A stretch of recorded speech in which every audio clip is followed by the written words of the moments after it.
Hello, everybody, and welcome to, I'm sorry, I know I'm having technical difficulties. Please forgive me.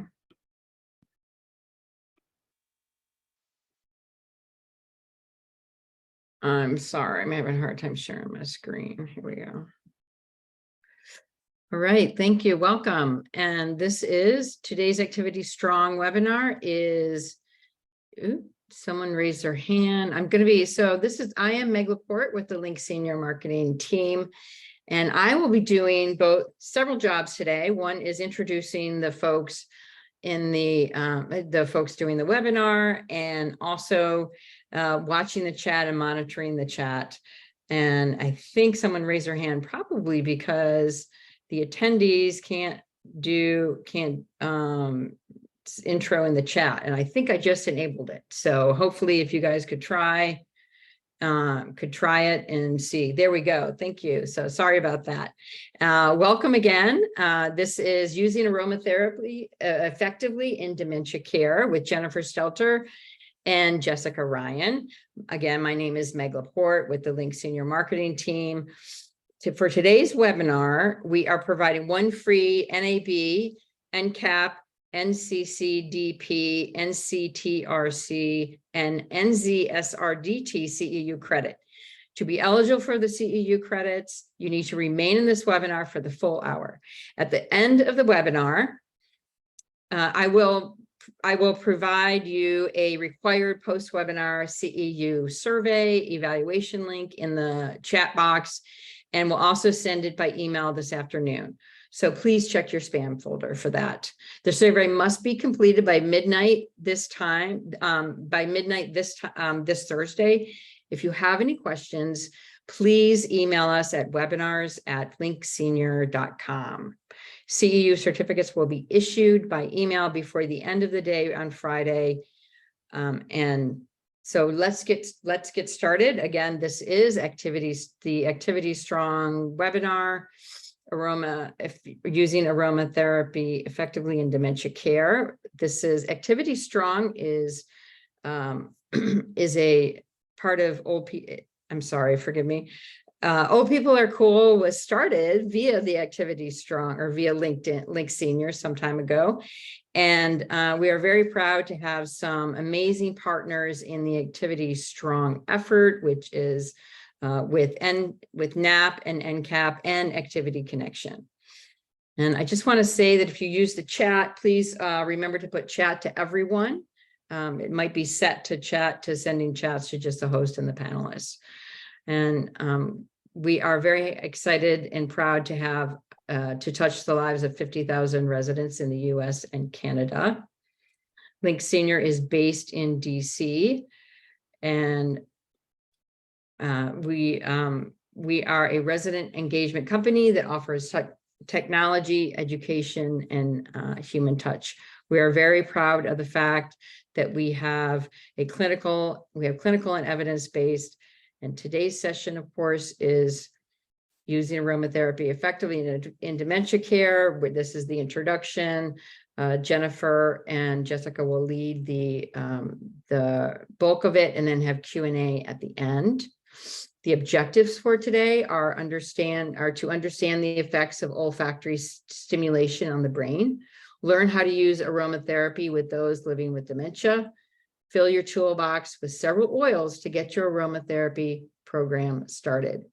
Dr. Jennifer Stelter, also known as the Oil Doctor, is a psychology is a clinical psychologist, dementia care and senior living consultant, and Johns Hopkins Press author. She has 20 years experience in the healthcare field and over a dozen in the senior living industry. Dr. Stelter is the CEO of NeuroEssence LLC at the Dementia Connection Institute and the innovator and creator of the Johns Hopkins approved Dementia Connection model and a master trainer for the Dementia Connection Specialist Certification Program.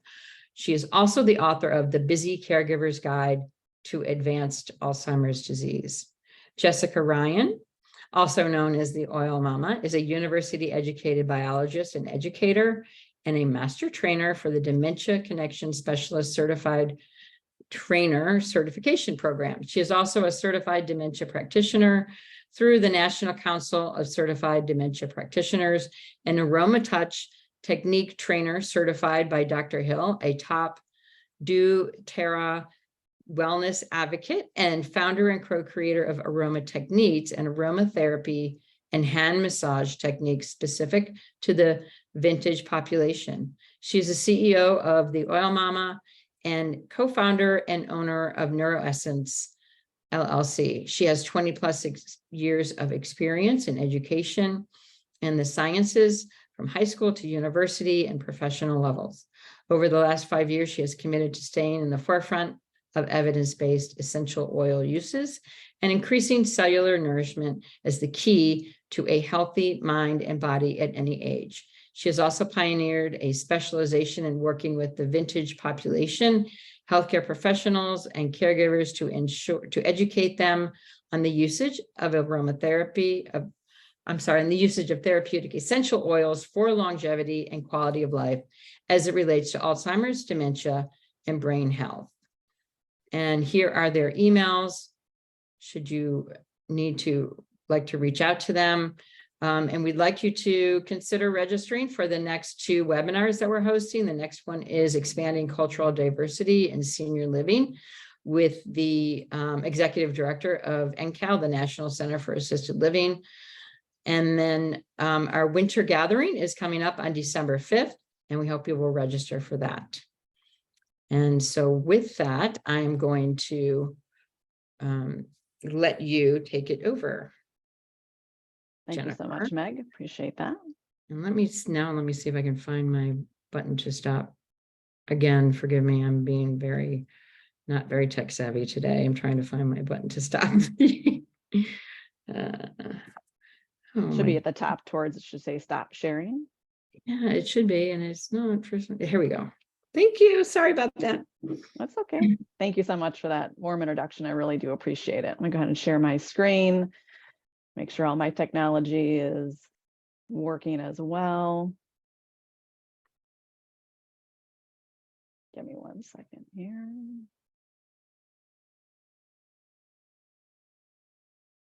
All right.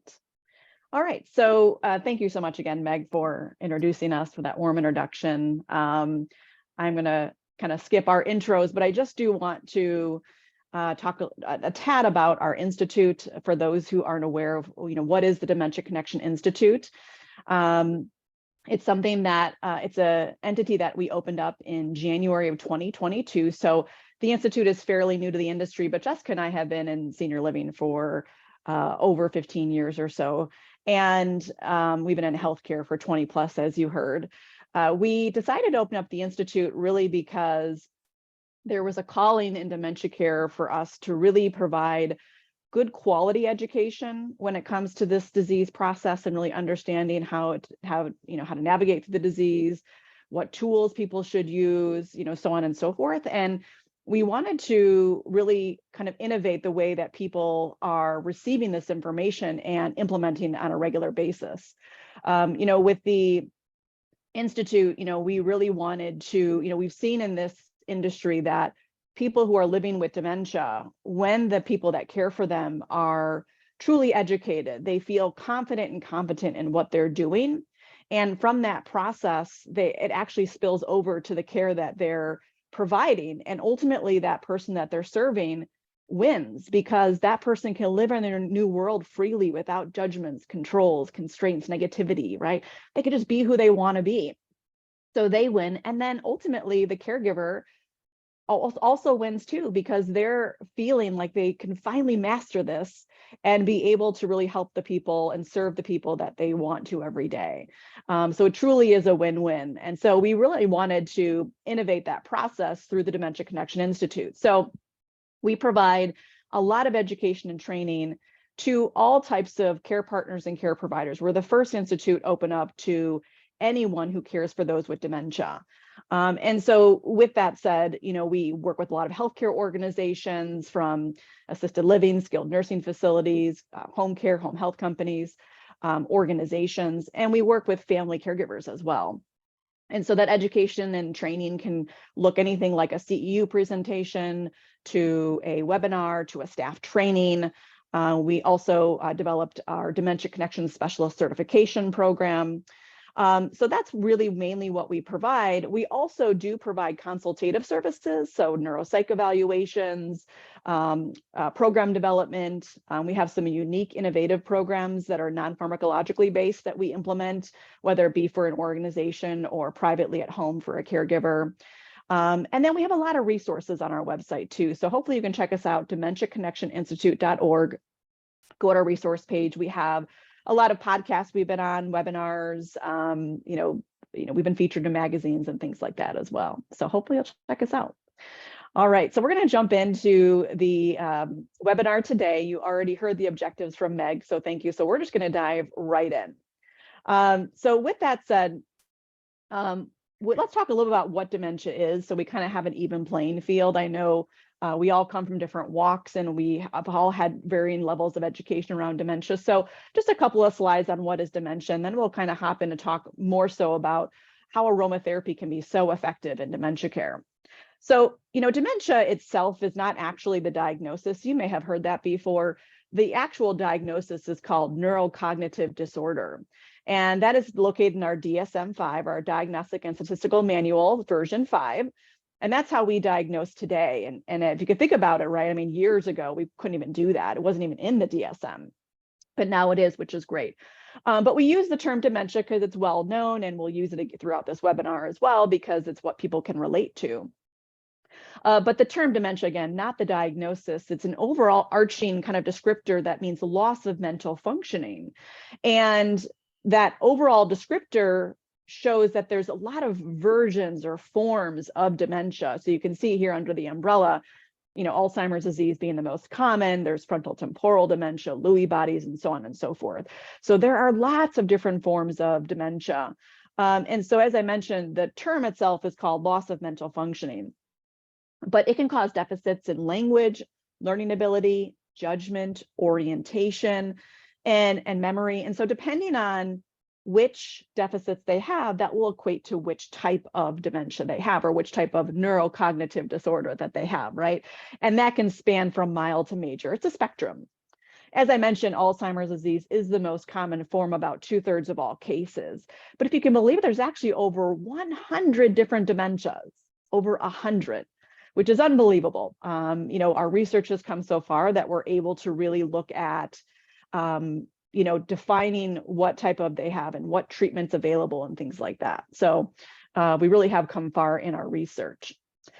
So I want to press upon you and talk a little bit about the Dementia Connection model. This is a model that I created over a 10-year period in working alongside staff members in long-term care facilities, family members, and of course, people living with dementia. And the journey that this took me on is pretty telling, in that people say, well, why did you develop a model of care? Why did you get into this industry? And I say, well, honestly, it's because I just fell in love with the work and the people that I serve. Later on, did I have a family member develop Alzheimer's disease, and I was able to be an asset to the family? But I really did it out of a love and a passion for the work that I do. And when I started to think about how can people be educated better, it was really because talking to so many people in the industry and just their frustration with not really understanding what the disease really entails. What does the progression look like? How can I be successful at connecting to somebody? And I've told myself several times, there's just got to be a better way to explain it. And so as I started to really teach people about it, they were like, there's something about the way that you teach it that makes sense to me. And oftentimes I've had nurses come up to me after 25 years. They'll say, I've been in this industry for 25 years and I've never heard it explained like this, but I wish someone explained this to me a long time ago, because this makes sense, right? So fast forward, the Dementia Connection was developed after years of research and implementing it and collecting data, and then being able to publish it with Johns Hopkins, which is in that book, The Busy Caregiver's Guide to Advanced Alzheimer's Disease that Meg had talked about. So it's really a framework to understand the disease process. And so I'm going to go ahead and play a video that I created to explain, and then I'm going to add some things to it towards the end. So let me go ahead and play that now.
Jennifer, there's no sound.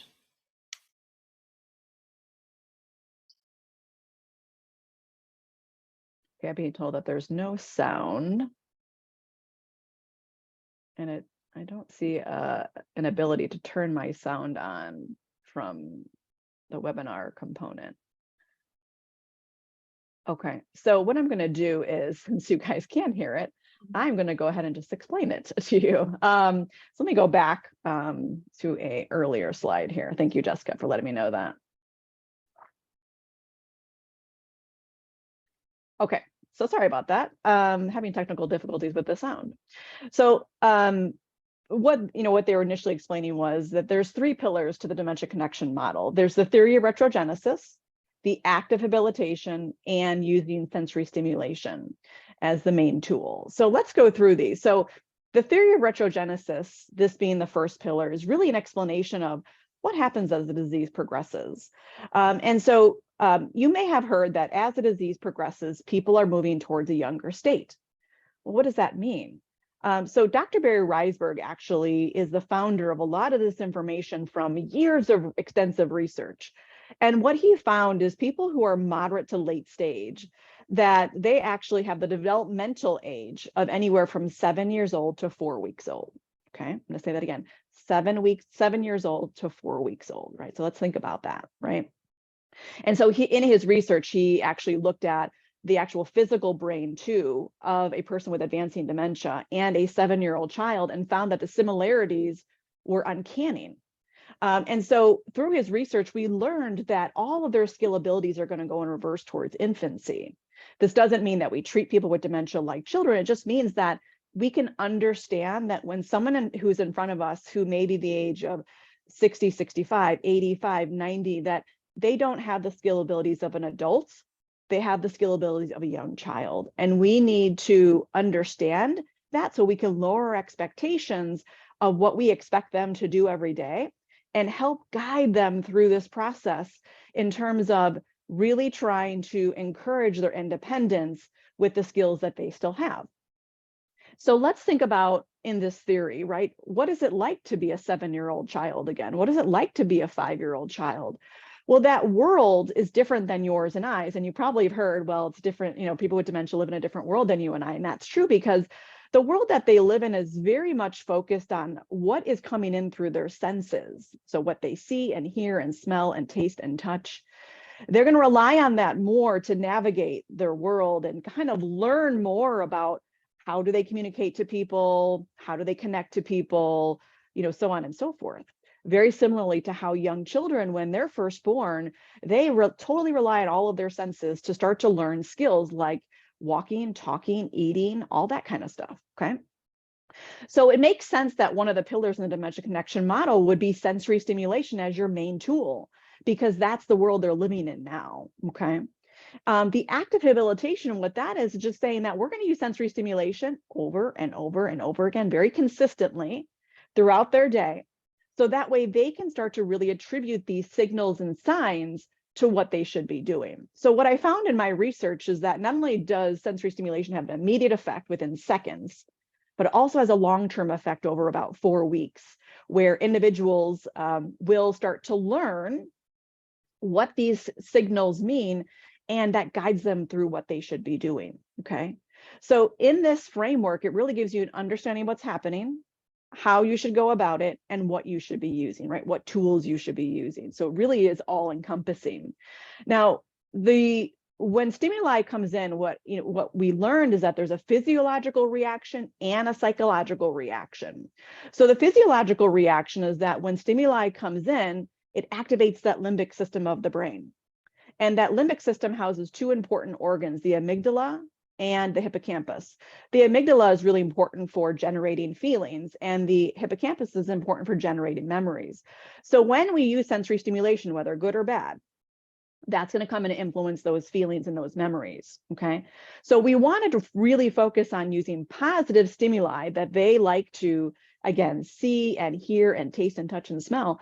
So we are igniting positive feelings and positive memories of that event in you who is providing that stimuli. The psychological reaction to this, I'm going to kind of skip ahead to my next slide, is that there's a psychological reaction to this, because once our feelings are influenced, it actually influences our behaviors, okay? And so the dementia connection model is actually coined the first cognitive behavioral theory in dementia care, meaning that when stimuli comes in, it could ignite those thoughts. We're not quite sure what they might be, because they can't always articulate their thoughts. But we do know it influences their emotions, the memories of that event, and then their behaviors. So when using positive stimuli, we can generate positive emotions, memories, and behaviors, right? And that's really the best recipe you can do in trying to guide someone through this disease process and trying to help support them in being as independent as possible. So that takes us to what we're going to focus on today, which is olfactory stimulation, okay?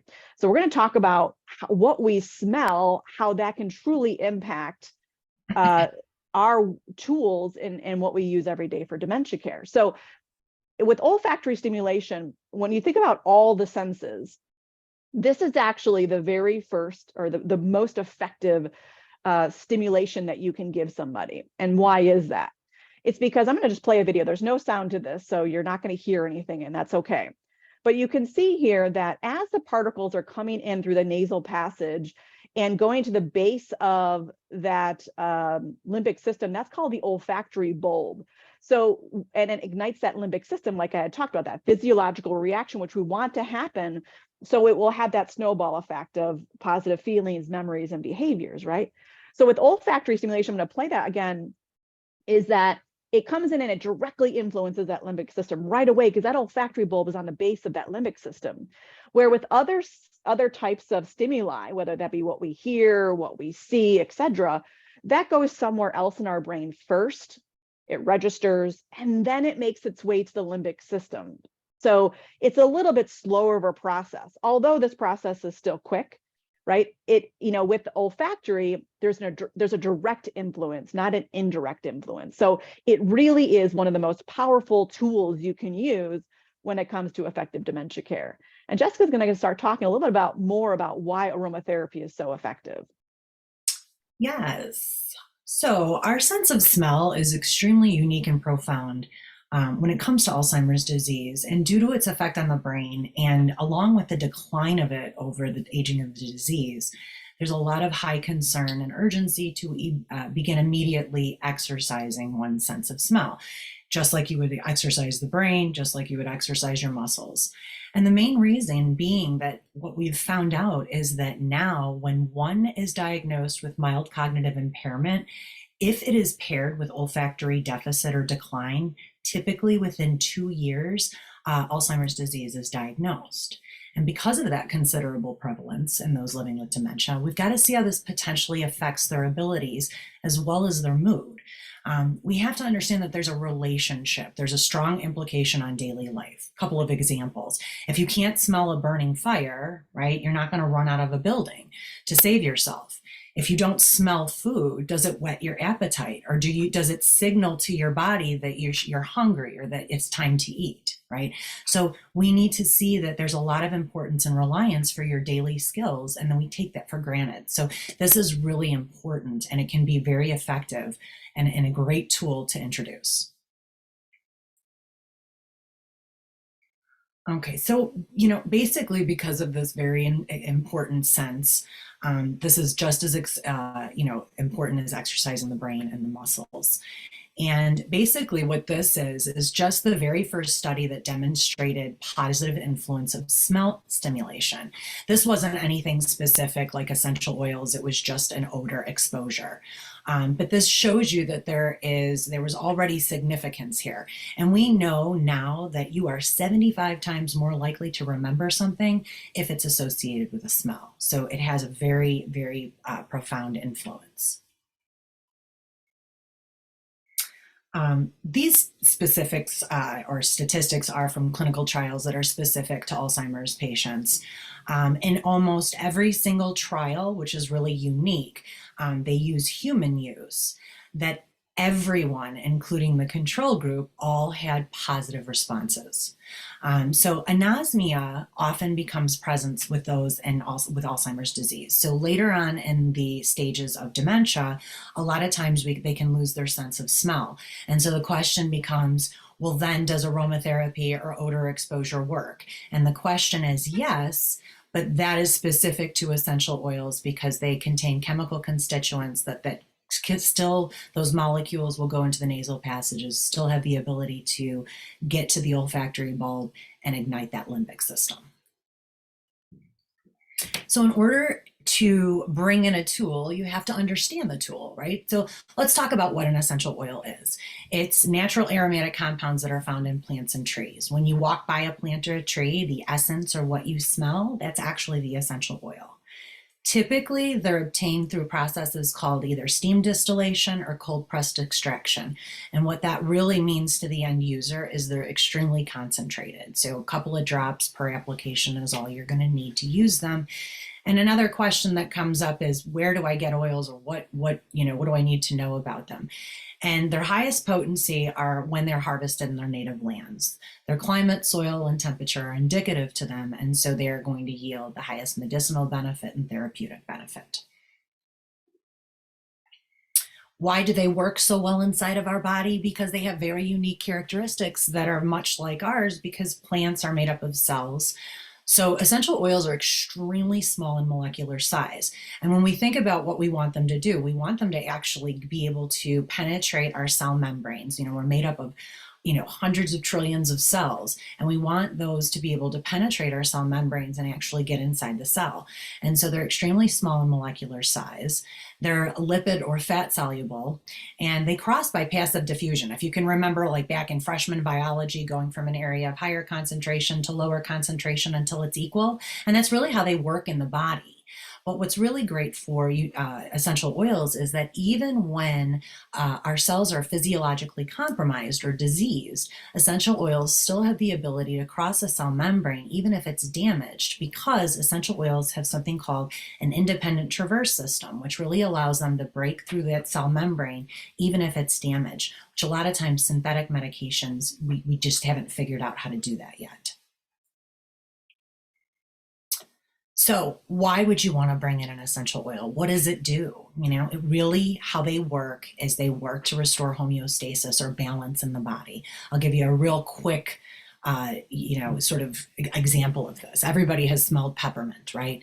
And we've had a lot of experiences with peppermint, but everybody can agree that peppermint opens up the airways, right? It opens kind of up your nasal passages. That's kind of the first sort of invigorating thing. You kind of almost feel it go through there. I want you to think about if you've ever had asthma, allergies, a cold, head cold, anything like that that makes your head feel like it has lots of tension, and you can blow and blow and blow, but you just don't get relief. Part of the reason that happens is you have capillaries in your nose that constrict, and simply by breathing in peppermint, it encourages those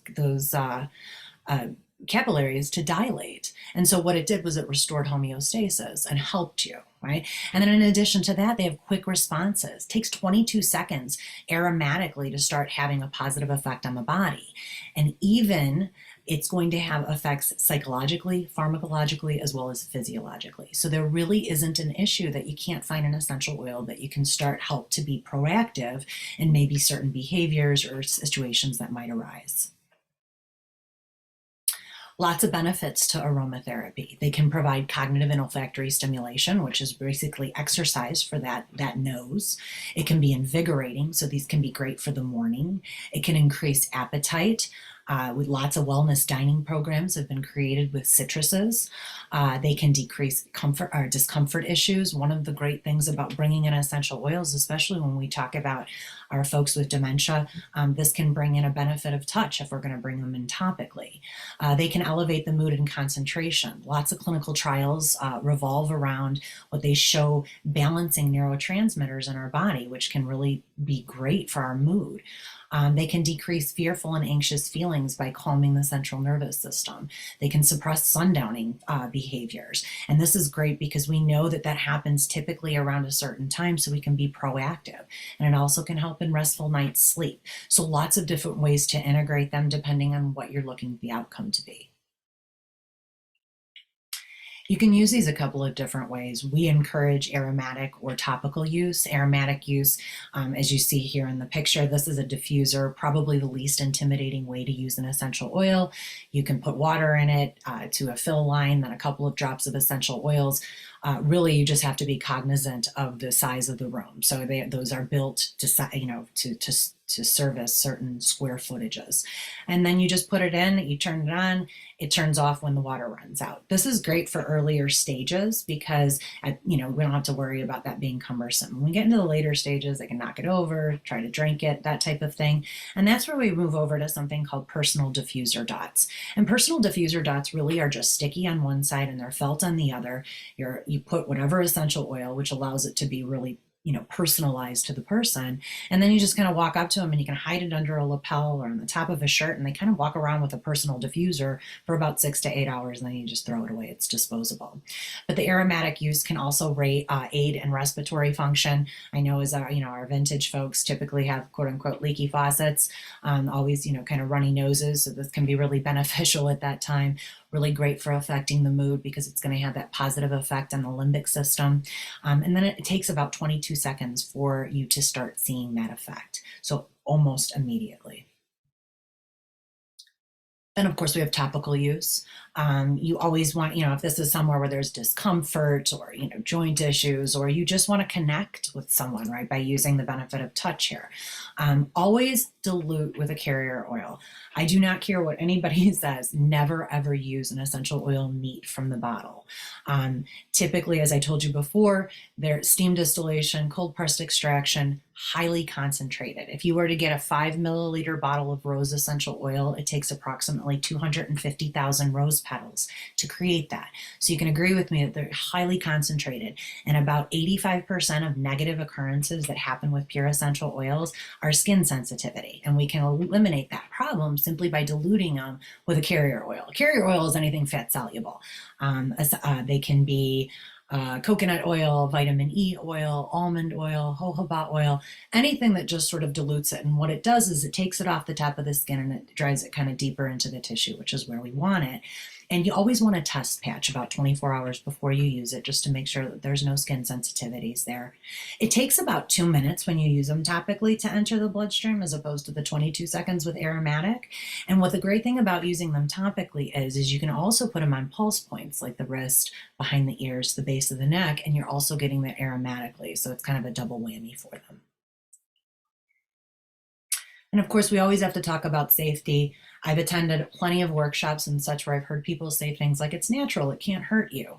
I think about plants, and I think about cocaine or, poison oak. These are very powerful tools, right? So they're very safe and gentle, often without side effects. So you always want to have guidance, right? You never want to place them in any orifices of the body. And the beautiful thing is that they work on a cellular level. So they actually, within about 30 minutes, they're servicing all the cells in the body.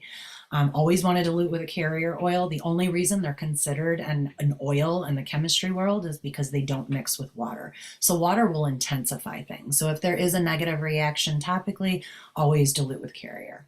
If there's label directions, follow those. We always want to use higher dilution ratios with our vintage as well as children.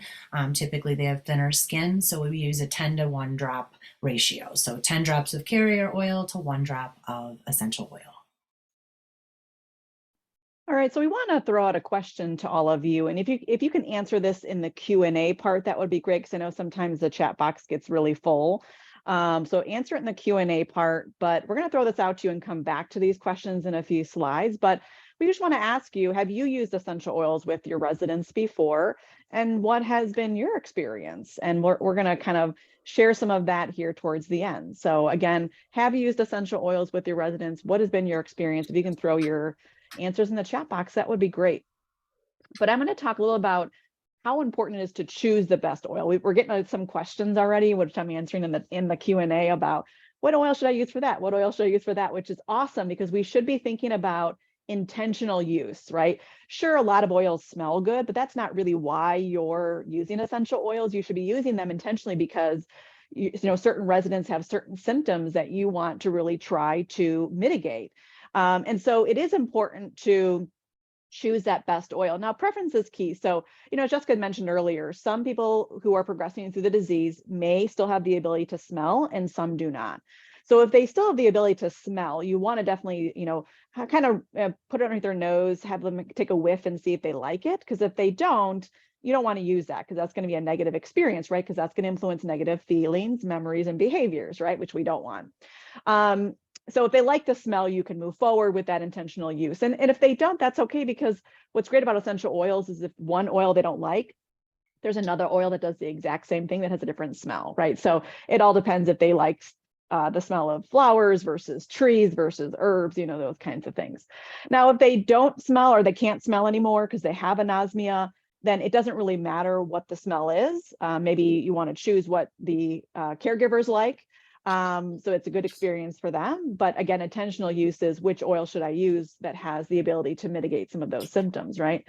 And so we want to press upon being consistent, right?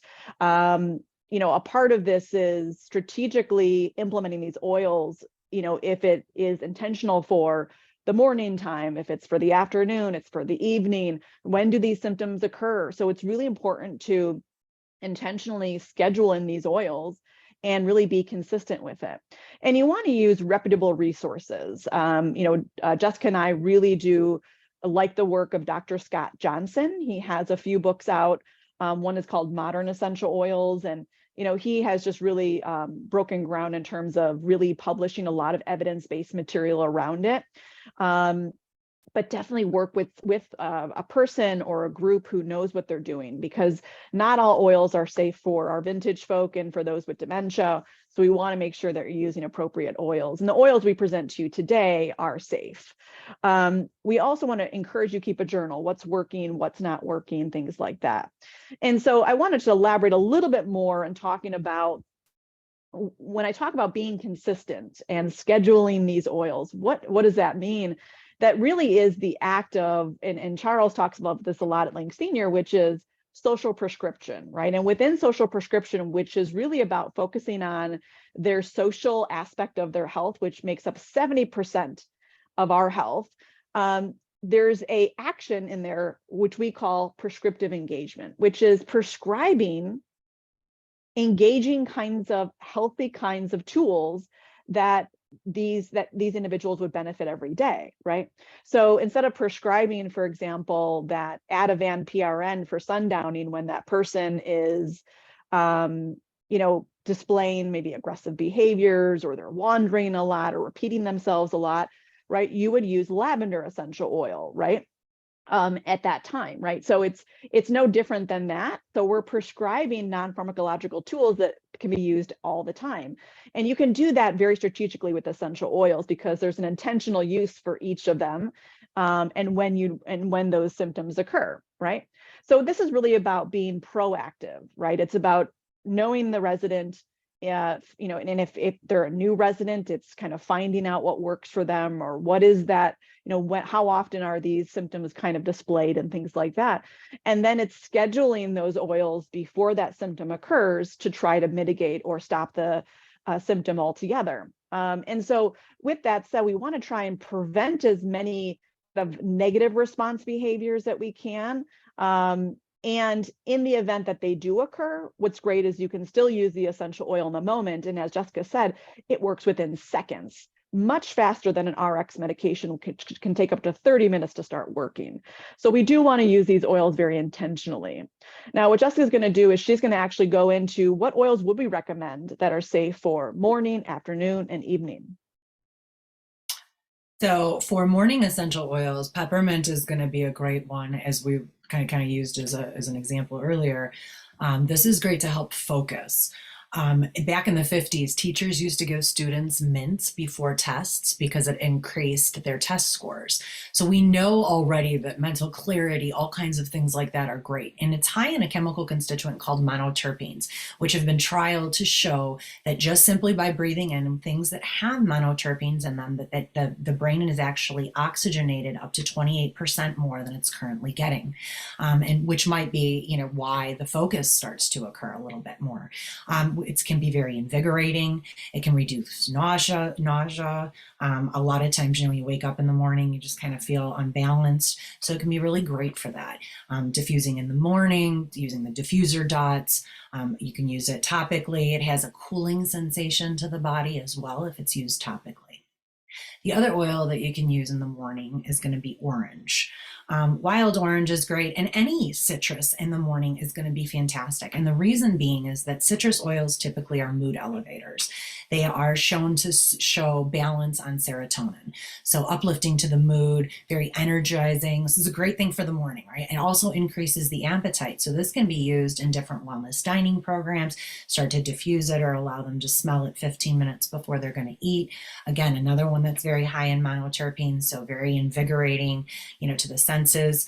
And then obviously, you can use it at breakfast, activities, anything like that you want to have them kind of uplifting in the mood. And if you use them together, because you can blend essential oils, you'll get both therapeutic benefits. In the afternoon, so bergamot is a great essential oil to use for wellness dining programs. Again, a citrus oil, so it's going to elevate that mood. One of the things I want to tell you, though, all citrus oils are phototoxic, so never put them on topically before you're going to be outside. It's kind of like the equivalent of putting baby oil on the skin. So, that's where the diffuser dot would be a really good, option to do. Just don't put it on them and then go out for a walk. This can be used topically. Pulse points are best because bergamot, essential oil, bergamot, that's going to be an elevated mood thing. So anything like that is going to be wonderful for midday. And again, if you don't like the smell of bergamot, the best thing about these oils is that you can use different ones. So lime, orange, lemon, they all have very similar benefits. Ylang ylang essential oil is one of our favorites here. It can be used in so many ADLs, and this is great for inhalations, aromatic use, as well as topical. This is shown in lots of clinical trials to decrease the pulse rate, so it shows that it calms the central nervous system and can improve anxious and stressful feelings, so it encourages social behavior. And that's why we like to see it in ADLs, because we think about, whether there be activities or we want to help them brush their teeth or get ready for another event. This can be a great oil to help with that because it shows a characterization of harmony within the body. It shows increased self-esteem levels. When we have higher self-esteem, we typically want to communicate. We're more likely to participate, right? So it shows a lot of bioactivities by that particular essential oil. Great for bathing and dressing ADLs or social engagement. Late afternoon, early evening, right about when sundowning is about to occur, lavender is going to be your best friend. And I was reading in the chat box here that a lot of you, it's so nice to see that lavender is a fan favorite, right? This is the first essential oil that was ever discovered. And it was actually discovered topically for a burn, but what they found very quickly after that is extremely calming. And this can be great because, you know, when they're agitated or frustrated, or we start seeing aggressive behaviors because they're confused or things like that, we can use lavender to calm them, and we can start to use it proactively. So if we know this is going to occur every day, we start using it beforehand, right? So 30 minutes prior to sundowning, even at bedtime. So this can encourage a great bedtime routine. You can put this with Epsom salts and give them a bath, or, you know, anything like that. Diffuse it while you're getting ready. And then after, you know, about 4 weeks, you know, that smell of lavender is going to sort of be indicative of what's going to happen next. So you can use it lots of different ways. Lavender is very little contraindication, if any, with medication. So it's a great thing to use with our folks in dementia, because typically we know with our vintage, they might have some medications. So doctors typically don't have a lot of information, just as a side note, to contraindications. That's why you want to bring in an expert. Typically, you don't have to get a doctor's note for an essential oil. Typically, they'll just say that they can use aromatherapy. You want to talk to an expert so that if there's any contraindications with medications or things like that, just to be safe. And then essential oils for wandering. So wandering typically is a behavior that starts to occur for lots of different reasons. And so what we kind of did here was just break down a couple of different reasons, or the main reasons why wandering typically happens, and then an essential oil that you can have on hand if that's what you see. So if they're displaying fearful or anxious feelings, lavender is going to be the choice. If displaying a lack of focus or attention, you can use rosemary essential oil. And I don't have a ton of time to go into it, but basically what that does is it improves focus because it decreases your beta waves, which are responsible for daydreaming. Ylang ylang, if they're displaying a lack of confidence or confusion, because like we said, that kind of promotes that self-awareness and wants them to participate in that social behavior. And if they're displaying a need to confront a situation or a new situation or place, maybe they're changing rooms or going to a new facility, or maybe there's new people taking care of them, cedarwood essential oil is going to be a really good choice. So essential oils for sundowning, any essential, as you become more well-versed, if this becomes a tool that you decide, you know what, I really want to use this. And the great thing is that it can be used, and it's simply, you know, you put it in place and then you move on. It's very simple to use. If you want to do that, as you become more well-versed, you can bring in more oils.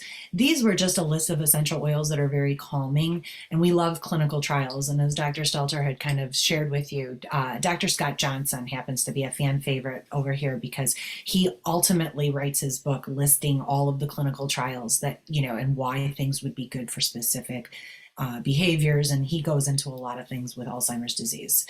So lavender, Indian sandalwood. I'm sure there's a lot of you who I'm sort of preaching to the choir. A lot of these are in teas, right, at night when you're gonna, you know, calm. Roman chamomile, frankincense essential oil, melissa essential oil, which is also called lemon balm. Patchouli, which most people have either a love-hate relationship with. But basically all of these have a chemical constituent called santinol, which is very grounding, and that's why it's great for sundowning. And then we created the perfect day. Now, of course, could there be other oils that you use? Absolutely. But these are tried and true. Lots of clinical trials backing them, specific to human use with Alzheimer's patients. So we really kind of came up with this as something, if you wanted to do, you know, based on, you know, a typical day, morning time, wild orange and peppermint to get them going. You know, start it right away. And it's very invigorating. It's going to be uplifting to the mood, and, you know, kind of open up the airways and get ready for the day. And then your bergamot during the day. This can be, you know, right before you're dining, you know, right before lunchtime, but it's also a mood elevator because, again, citrus oils. So just kind of keeping happy throughout the day. And then as the day goes on and get about to sundowning, that's when your lavender is going to come in. And lavender is going to, you know, you want to use that all the way through. And if you know, even through the night, because it's been shown to not only help you fall asleep, but to keep you in that deeper REM sleep. So if you wanted to try that, those would be the first 4 oils that we would suggest to bring in for a really great outcome. All right, thank you, Jess. And so when we go, going to the Q&A and people's comments, like you said, Jess, there are a lot of people, it's kind of 50-50. Some people have used essential oil, some people have not, some people are very intrigued. So hopefully today we gave you like a starting jumping off point of which oils you can start to, when you want to implement something like this. An aromatherapy program doesn't have to be extensive, but you certainly want to put some things in place when you do, like, a policy, a protocol. You definitely want to train your staff on how to use them safely. And then having that kind of game plan or that, social engagement plan for your residents, in terms of what intentional use you want to implement, right? So a lot of folks on the Q&A are saying things like, I use citrus to, increase appetite. I use lavender to calm for sundowning. So these are all fantastic things. And you all are certainly using the right oils for the right intention for those who have implemented essential oils. So for those who've implemented that, I just, I encourage you to expand, right? Try different oils and try different times for different reasons. And for those who haven't used it, let's start with the basics with those 4 oils that we had encouraged for that perfect day. But now I'm going to turn our attention to our 2 guests today. We have, I'm going to stop sharing my screen here. We have Holly Campa. Holly is an activity director and professional at a 5-star community. And so Holly, in a second here, you'll tell us a little bit more about what you do. And then we also have Jessie Brown, who is a family caregiver to her father, and she'll briefly talk about her experience. And then we're going to talk a little bit about their experience using essential oils specifically. So Holly, do you want to just briefly introduce yourself? Yeah, I'm Holly Campa. I'm the Lifestyle 360 director at Church Creek in the northwest suburbs of Chicago. I've been in the senior industry for almost 20 years now, doing activities. I focus here at Church Creek on our independent living, our assisted living, and I help out. I'm not fully over our memory care, but I do like 50-50 with our memory care director on programming and things like that. Excellent. Thank you. Welcome, Holly. And Jessie, how about you introduce yourself? I am a school teacher, and we have a fire drill right now, a fire alarm happening. I'm so sorry. So Okay, sorry. Let me just check it out. I'll be right back. Oh, totally. Okay? I'm so sorry. That's okay. Terrible That's timing. okay. Yeah. So Jessie, she's been caregiving for her father since he was not diagnosed, and he currently lives in an assisted living facility, but she visits every day and is a huge advocate for using essential oils. So we'll come back to her. But Holly, just a couple of questions I want to pose for you. You have been using essential oils for a number of years. What prompted you to decide to start using essential oils and specifically with your residents at your community?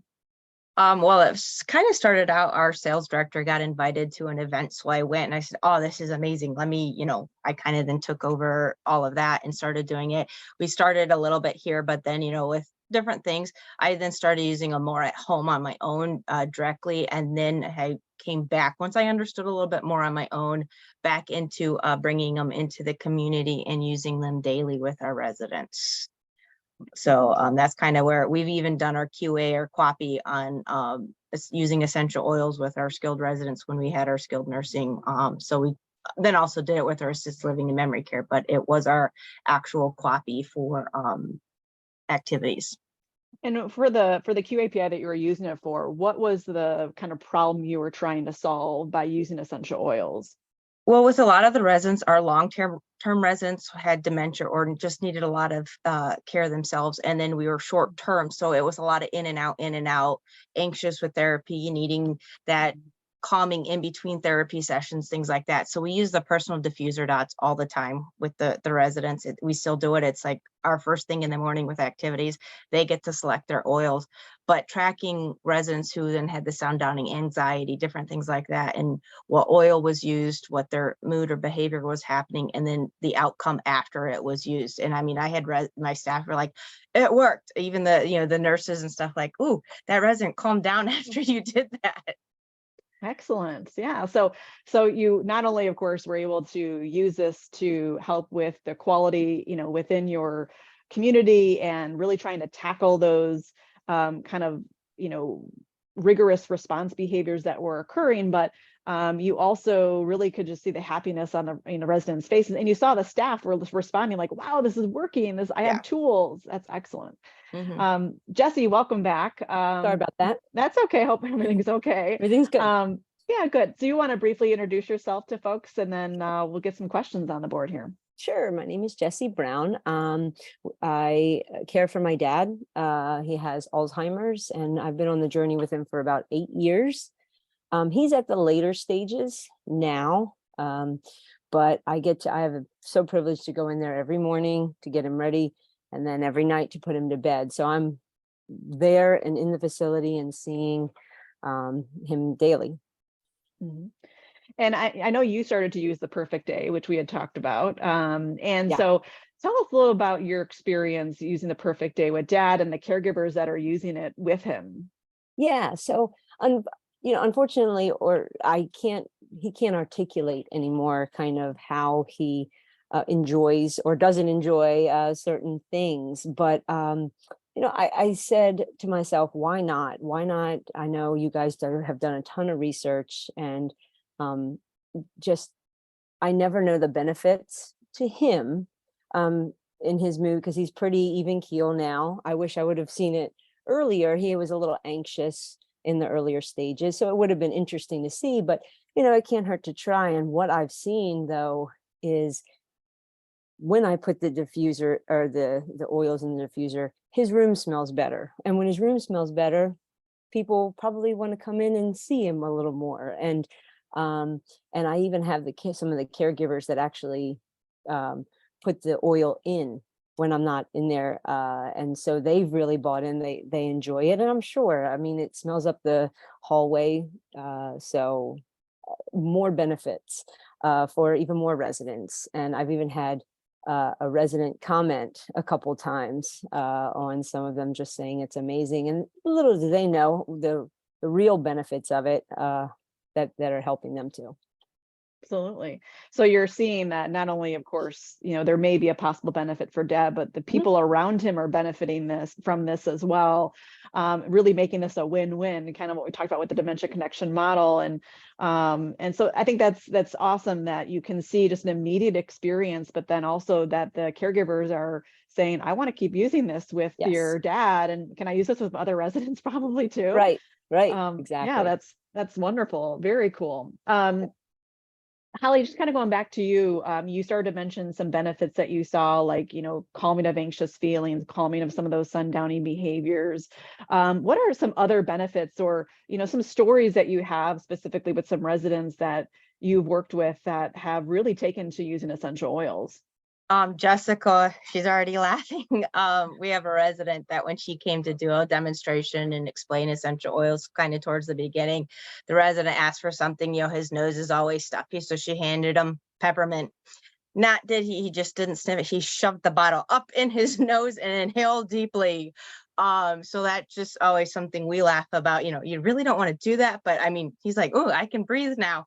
But those kinds of things, they were curious and wanting, what can I do, things like that. So he knows, like, his personal diffuser dot, he doesn't want it on his walker. He literally wants it on his wrist, and we have a note in there saying he wants it on his wrist because it's on the skin, so he can go and bring it up to his nose when he wants to. And he usually selects peppermint still to this day as his oil of choice in the morning. So That's very cool. That's something that's his tool.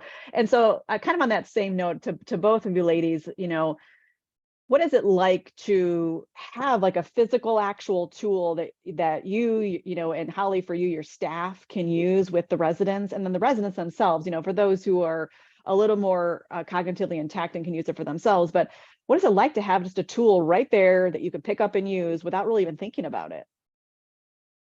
Holly, if you want to go first. Yeah. It's great. It's something too, like, it's harder in my independent living to use it, but I actually have done the aroma techniques hand massage on Endocare for residents in our independent living, and the care it brings to them or their loved one that's in the room with them. I try to do it. I don't get to do it all the time, but there are a few residents that I have been able to use that for them and their family. And I've been told don't do that because then they pass away, but it was Endicare already. I'm just trying to give them a moment of peace and respite during that time, even for the family, for that. But to have that, I can grab it. I have my oil box in my office. I diffuse in my office all the time, but I can grab it and go. One of our care companies here walked in on a situation, and it really emotionally upset her or whatever. I took one of our emotional oils that we needed, ran up to her, gave her a quick massage. And I'm like, inhale, calm down. It's going to help you. So I was even able to help employees in that way too. Fantastic. Fantastic.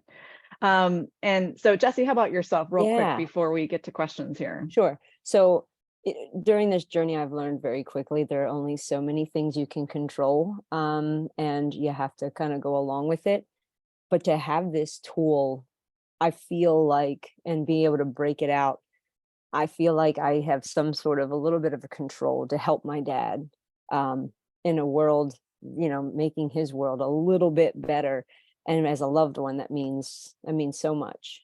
Yeah, absolutely. Absolutely. Well, thank you both, Holly and Jesse, for being here today.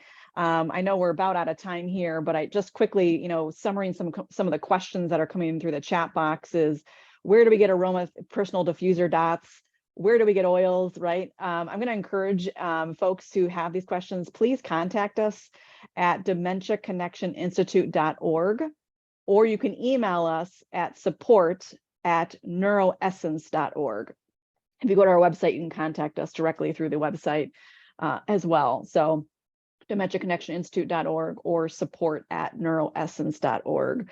Thank you so much for everyone being here today. And thank you again, Holly, Jesse, for being our guests. We really appreciate everyone taking their lunch hour or post or pre, depending on what time zone you're on. But hopefully you'll get in contact with us, and we hope that this brought you some tools that you can start using right away. And on behalf of Meg and the Link Senior team, we want to thank you for being here. Meg will be sending out your evaluation information. Once you fill out the evaluation, she'll send you your certificate, by Friday. So thank you so much. We appreciate it. And everyone have a good rest of your day. Take care. Here.